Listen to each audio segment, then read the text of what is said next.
kesederhanaan dari brute force itu sendiri, dan justru malah kadang-kadang algoritma brute force bisa jadi lebih efisien dibanding algoritma lain untuk penyelesaian masalah tertentu.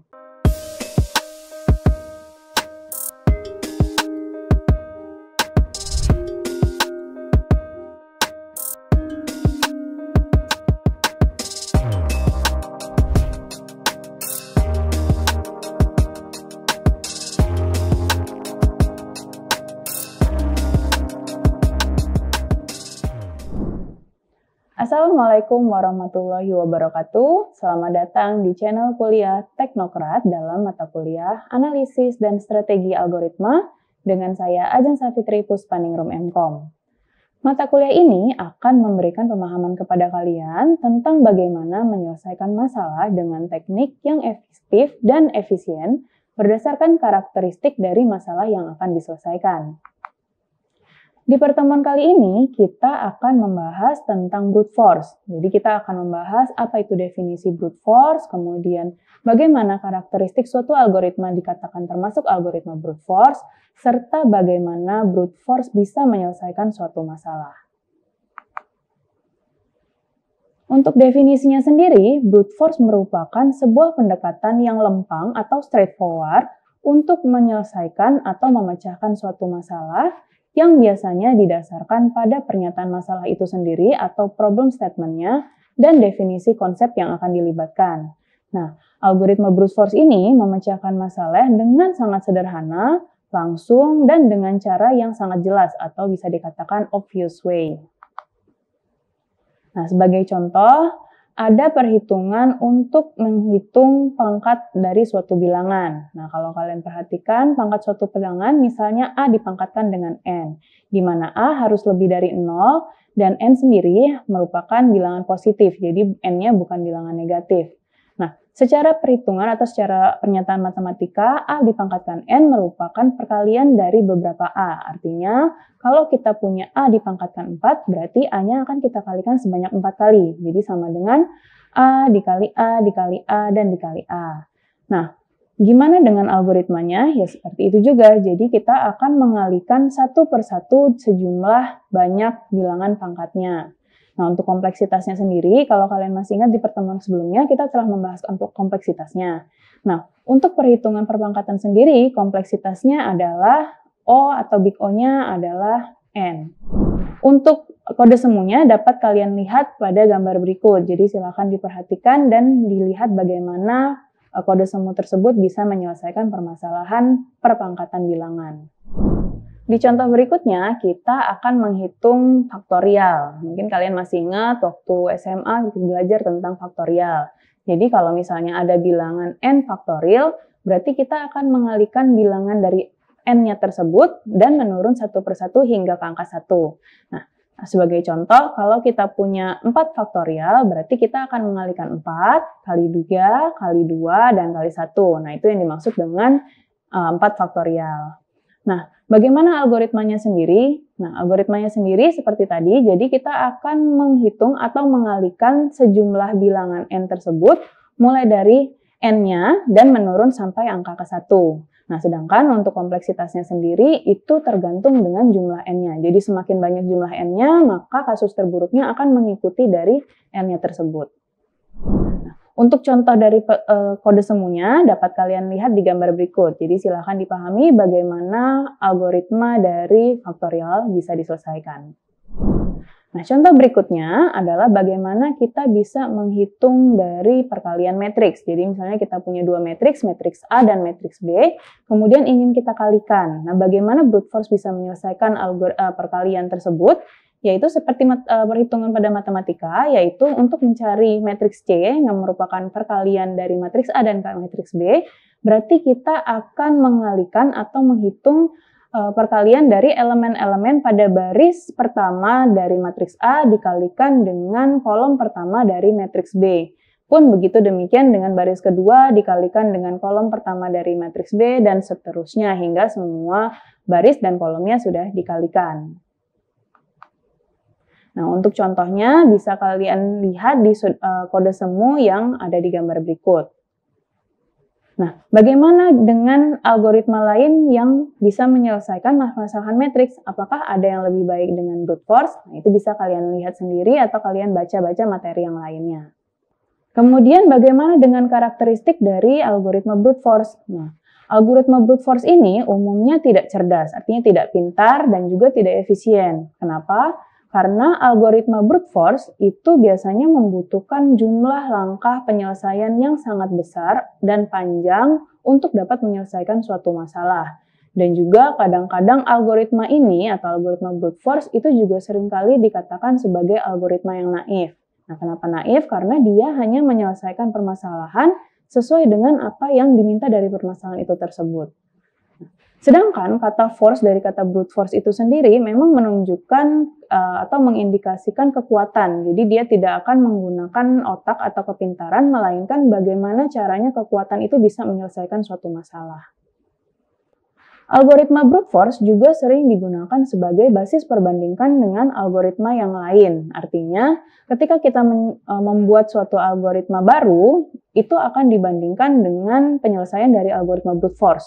Jika algoritma yang kita buat itu sudah lebih baik atau lebih cepat dalam penyelesaian masalah, dapat dikatakan algoritma yang kita buat tersebut sudah lebih efisien dari algoritma brute force. Nah, karena algoritma brute force ini merupakan algoritma yang paling lama dalam penyelesaian masalah. Ya, seperti yang tadi disampaikan bahwa algoritma brute force akan menyelesaikan masalah dengan jumlah langkah yang sangat panjang. Tapi, walaupun dia bukan metode yang sangat cepat, tapi hampir seluruh permasalahan itu bisa diselesaikan dengan algoritma brute force.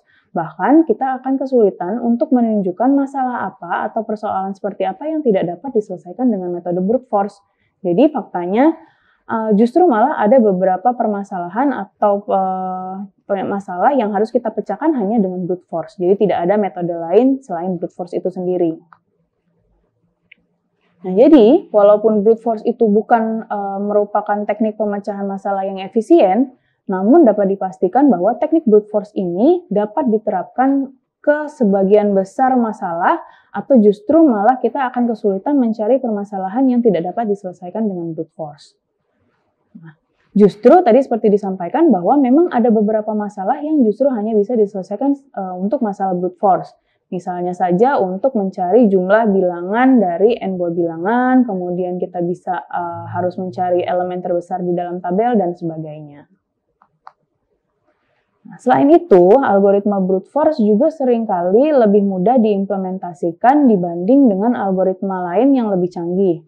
Dan itu dikarenakan kesederhanaan dari brute force itu sendiri dan justru malah kadang-kadang algoritma brute force bisa jadi lebih efisien dibanding algoritma lain untuk penyelesaian masalah tertentu. Algoritma brute force ini juga seringkali merupakan pilihan yang kurang disukai karena ketidakefisiennya tadi. Jadi karena dia waktu penyelesaiannya cukup lama, biasanya bukan menjadi pilihan untuk menyelesaikan masalah.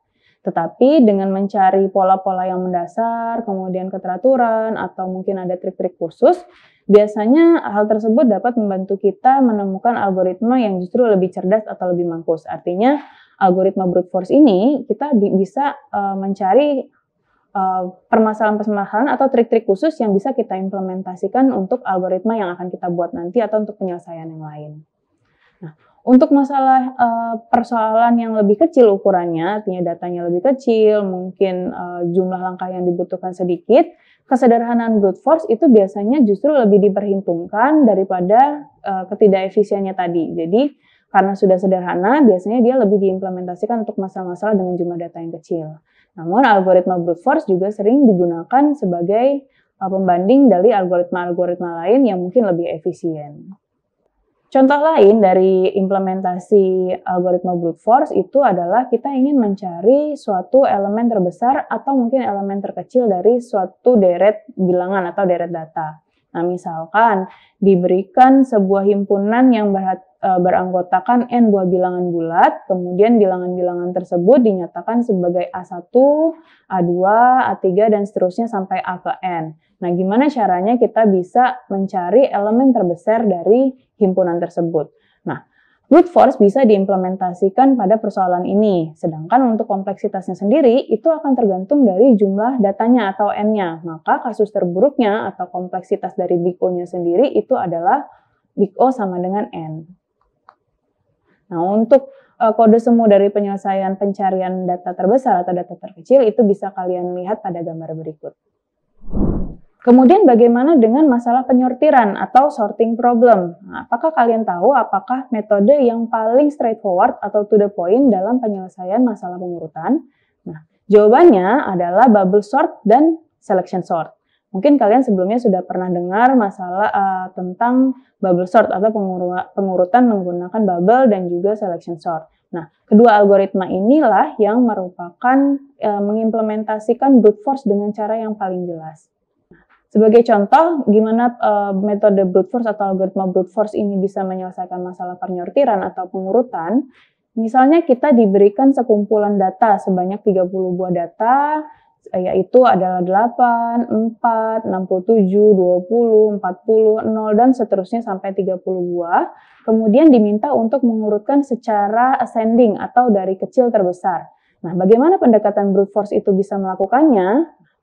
Pendekatan brute force itu mengusulkan algoritma dengan membandingkan isi list dari data angka pertama dengan kedua.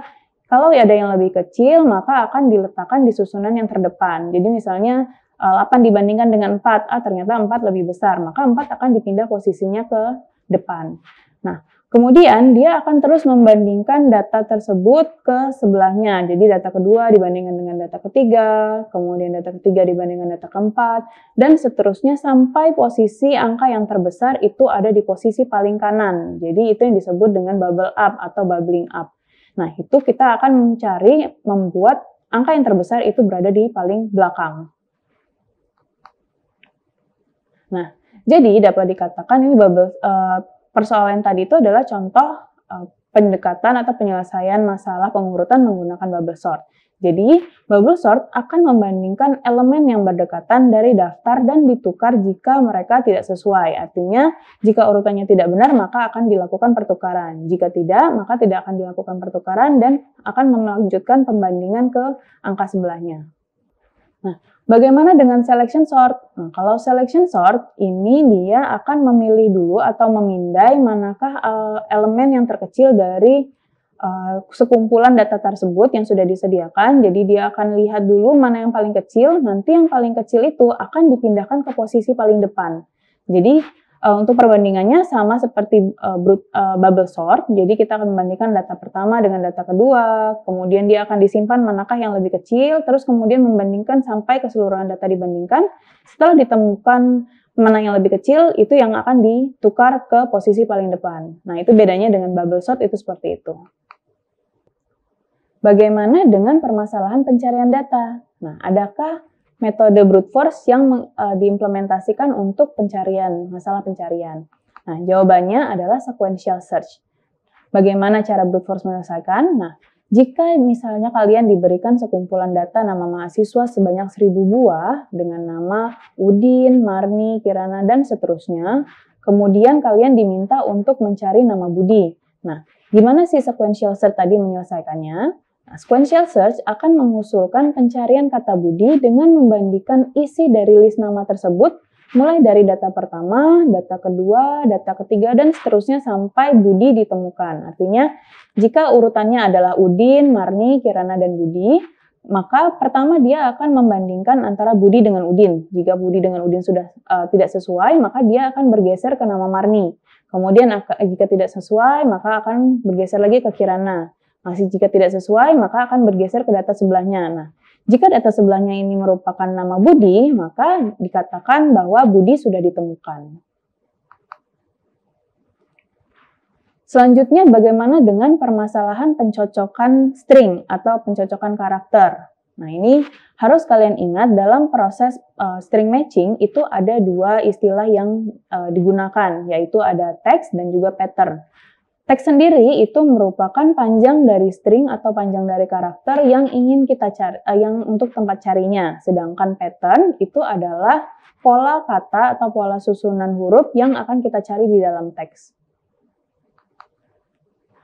Bagaimana brute force bisa menyelesaikan permasalahan string matching atau pencocokan karakter atau string? Nah, yang pertama, pattern akan dicocokkan pada awal teks. Jadi posisi pattern yang dicari itu harus disejajarkan dengan posisi awal dari teks. Kemudian di langkah kedua, dengan perlahan satu persatu teks atau patternnya akan bergeser dari kiri ke kanan untuk membandingkan dari masing-masing string yang ada di dalam pattern ke dalam teks. Nah, jika semua karakter sudah ditemukan, maka dia akan berhenti melakukan pencarian. Nah, tapi jika tidak, maka dia akan bergeser satu karakter ke sebelah kanan. Nah, jika tidak ditemukan sampai akhir, maka dia akan berhenti untuk menyelesaikan atau mencari dari data atau string matching yang dicari. Untuk contohnya, dapat kalian lihat di sini bahwa kalau misalnya kita punya pattern not, dan ada teks nobody notice him, terus kita mau mencari kata not di dalam teksnya tersebut, maka dia akan bergeser satu persatu atau satu string ke sebelah kanan hingga kata not tersebut ditemukan di dalam teks yang diberikan. Nah, bagaimana dengan kompleksitasnya? Kompleksitasnya adalah big O sama dengan N dikali M. Sedangkan untuk kasus rata-ratanya itu bisa dikatakan sejumlah dengan N-nya. Nah, contoh berikutnya bisa kalian lihat jika kita ingin mencari sekumpulan string atau karakter, kemudian kita bisa membandingkannya dari awal sampai semua data yang dari patternnya itu ditemukan di dalam teks. Untuk brute force sendiri, kekuatannya bisa kalian bandingkan. Jadi ya tadi kita sudah membahas tentang brute force. Untuk kekuatannya sendiri, metode brute force ini memang dapat digunakan untuk memecahkan hampir sebagian besar masalah atau dapat dikatakan wide applicability. Dan juga metode brute force ini adalah metode yang sangat sederhana dan sangat mudah dimengerti. Hal ini juga terkait dengan definisinya tadi bahwa metode brute force itu hanya menyelesaikan masalah sesuai dengan apa yang diminta dari permasalahannya itu sendiri.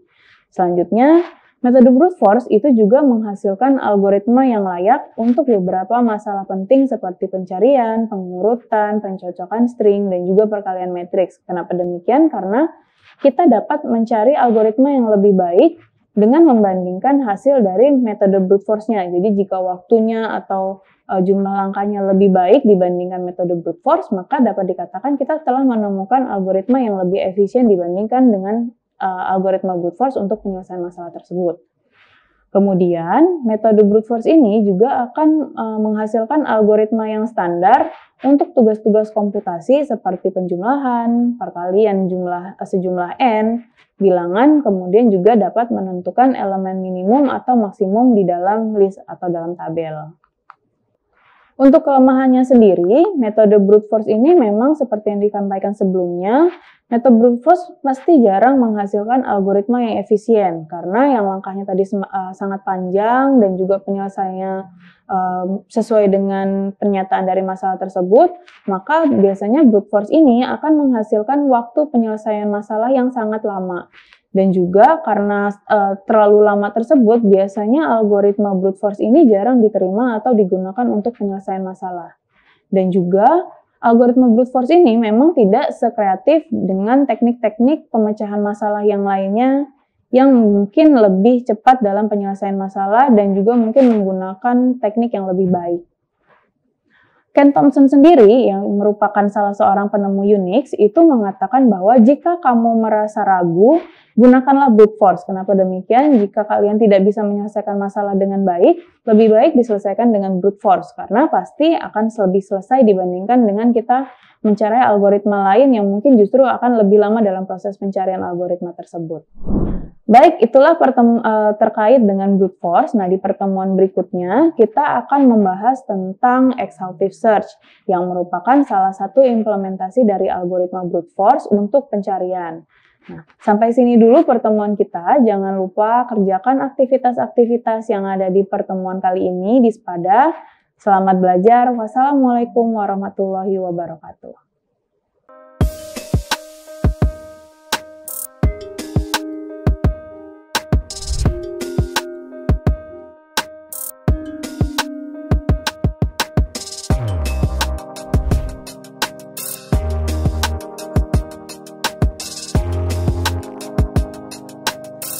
kasih sudah menyaksikan video pembelajaran ini.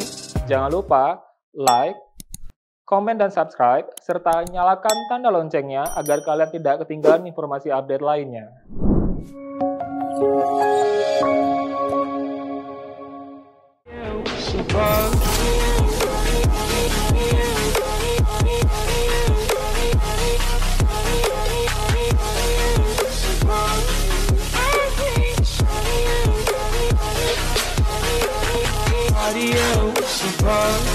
I hate